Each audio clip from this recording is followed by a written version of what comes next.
ఇది ఆపమని మాకు ఇబ్బంది ఉందని మన మీద పడతారు.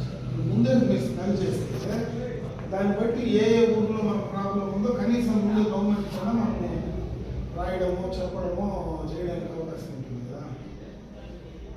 ఇంతకుముందు ఒకసారి స్కూల్ పెరిగేసినప్పుడు చాలా అవసరపడింది. ఇంకా లేదు సార్ 40 స్కూళ్ళు పోతే అప్పుడు మనం కొన్ని రెక్టిఫై చేసాం. గవర్నమెంట్ లో రెక్టిఫై చేసాం. మీ వల్లనే మన జిల్లా మిగిలిన రోజు మన జిల్లాలో రేషన్ డైజెషన్ ఆగడానికి పూర్తిగా మీ ద్వారానే ఆ రోజు కారణం ఈ ప్రాబ్లం వల్లనే. అవును. ఇప్పుడు దీనివల్ల మనకి ఏమైనా ఎఫెక్ట్ ఉందా? మీరు మీ నోటీస్ ఉంది కదా. యూపీ స్కూల్ పెద్ద పిల్లల్ని హై స్కూల్కి షిఫ్ట్ చేస్తాను అనుకున్నాం. వాళ్ళకి అయితే పక్క స్కూల్లో వెళ్తే వాళ్ళు ఇష్టం ఎక్కడైనా పోతారు.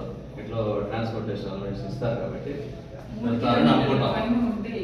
ఇస్తామని చెప్పినారు. ఆ పెద్ద పిల్లలతో పాటు అదే టైంలో చిన్నపిల్లలతో వాళ్ళతో పాటు ప్రైవేట్ బస్సులు ఎక్కేస్తారనేది ఇంతకుముందు అదే జరిగింది. పెద్ద పిల్లలు షిఫ్ట్ చేస్తే బస్సు వస్తున్నాయి, ఊరు బస్సు వస్తున్నాయి.